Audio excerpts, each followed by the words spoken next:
তোর মাছ নেওয়া লাগবে না, যা তুই তোর সবজি খেয়ে বেঁচে থাকে, যা এখান থেকে, যা যা যা, যা, যা, বিরক্ত করিস না।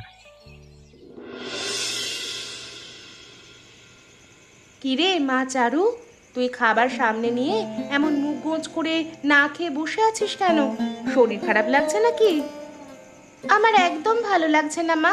রোজ রোজ এই একই সবজির তরকারি, আলু সেদ্ধ আর ডাল দিয়ে ভাত খেতে আমার একটুও ভালো লাগে না। আমার বন্ধুদের বাড়িতে রোজ মাছ মাংস রান্না হয়, আর আমার পাতে শুধু এই ঘাস পাতা। আমি আর এসব খাবো না। আমি কি করব বলতো মা? তুই তো বুঝিস আমাদের অবস্থা। তোর বাবা যদি বাজার থেকে মাছ মাংস কিনে না আনে, আমি কিভাবে তোকে রান্না করে দেব? আমি কি নিজে নিজে বানাবো নাকি? তোর বাবাকে বল গিয়ে, সে যেন রোজগারের পথ দেখে। শোন মা চারু, এমন করে রাগ করতে নেই। মাছ মাংস বেশি খেতে নেই মা, ওগুলো খেলে শরীরে রোগ বাসা বাঁধে। বেঁচে থাকতে হলে আর শরীর সুস্থ রাখতে হলে বেশি বেশি করে সবজি খাওয়াই ভালো। আর তোকে তো অনেক পড়াশোনা করতে হবে, তাই না? ডাক্তার হতে হবে। সেজন্য চোখের জ্যোতি বাড়াতে আর মাথায় বুদ্ধি বাড়াতে বেশি বেশি সবজি খেতে হবে, বুঝলি? দেখেছো মা, বাবা কি বলে? বাবা যা বলে তাই তো সত্যি। বেশি বেশি করে সবজি খেলে মাথায় বুদ্ধি খুলবে, আর আমি ক্লাসে ফার্স্ট হতে পারবো। ঠিক আছে বাবা, আমি সবজি দিয়েই ভাত খাবো। বেশ বেশ, এই তো আমার লক্ষ্মী মা। আমি তোকে কথা দিচ্ছি, কালকে বাজার থেকে সবজি বিক্রি করে আসবার সময় তোর জন্য একদম বড় দেখে একটা মাছ নিয়ে আসবো। তুই যা পছন্দ করবি তাই আনবো। এখন আর জেদ না করে খেয়ে নে মা আমার। তোমার মেয়ে রোজ রোজ আমার কাছে এত এত বায়না করে, আমি তো ওকে সামলাতে সামলাতে অতিষ্ঠ হয়ে যাই। তুমি তো সারাদিন মাঠে থাকো, তুমি কি বুঝবে ঘরের জ্বালা? আহা, তুমি এত রেগে যাচ্ছ কেন গিন্নি? আমাদের তো ওই একটা মাত্র আদরের রাজকন্যা। অভাবের সংসার হলেও ওর ছোট ছোট আবদার তো আমাদের পূরণ করতেই হবে। তা তো করি। আমি কি আর আমার মেয়েকে কম ভালোবাসি? তা না হলে আমি কি দিন রাত এক করে থাকতে পারতাম এ বাড়িতে? আমি তো ওর মুখের দিকে তাকিয়েই সব কষ্ট ভুলে যাই।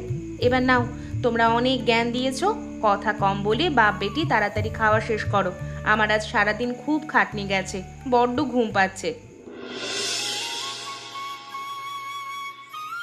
দাদা, ও বিনোদ দাদা, শুনেছো নাকি আজ কিন্তু সবজির বাজার খুব গরম দাদা? তাই নাকি রে সুবল? তুই খবর পেলি কোত্থেকে? হ্যাঁ দাদা, একদম সত্যি কথা। আমি আজকে সকালেই বাজার থেকে ঘুরে এলাম। মানুষ এখন শুধু টাটকা সবজি কেনবার জন্য পাগল হয়ে আছে। গায়ের কোথাও কোনো সবজি নেই। এবছর তো তোমার একদম লাকি চান্স মিটে গেল দাদা। তোমার এই ঘাম ঝরানো পরিশ্রম আজকে সোনায় পরিণত হয়েছে। যাক, শুনে খুব শান্তি পেলাম রে ভাই। সৃষ্টিকর্তা তাহলে মুখ তুলে চেয়েছেন। আমার এতদিনের কষ্ট, এত রাতের ঘুম না হওয়া তাহলে সফল হলো আজকে। আমি তো ভয়ে ছিলাম হয়তো বাজারে দামই পাবো না। এ কথায় আছে না দাদা, পরিশ্রম কখনো বৃথা যায় না। তুমি তো মাটি কামড়ে পড়েছিলে, আজকে আমরাও যদি তোমার মতো একটু কষ্ট করে অলসতা না করে দূর থেকে কলসিতে করে জল এনে খেতে দিতাম না, তাহলে হয়তো আমাদের জমিও এমন সবুজ হয়ে উঠতো। আরে আমরা তো হাল ঝেড়েই দিয়েছিলাম। সে যাই হোক, অতীতের কথা ভেবে আর লাভ নেই। এখন তাহলে আমাকে খুব তাড়াতাড়ি হাত চালাতে হবে। আর দেরি করা ঠিক হবে না। এক্ষুনি এই টাটকা সবজিগুলো বস্তায় ভরে নিয়ে বাজারে যেতে হবে। হ্যাঁ দাদা, তুমি যাও যাও, একদম দেরি করো না। আর শোনো, আজ কিন্তু বাজারের সবচেয়ে বড় মাছটা তোমার কেনা চাই। তুমি কিন্তু তোমার মেয়েকে কথা দিয়েছো, সেটা ভুললে চলবে না। কেন রে? আমি তো এমনি কিনবো ভেবেছি। বারে, এত টাকার সবজি বিক্রি করে কি করবে শুনি? কি টাকা কি জমিয়ে রাখবে নাকি? ভালো মন্দ কিনে খাও, বউ মেয়ে নিয়ে। তা না হলে তো এত টাকা পয়সা দিয়ে জীবনে কি করবে শুনি বলো তো?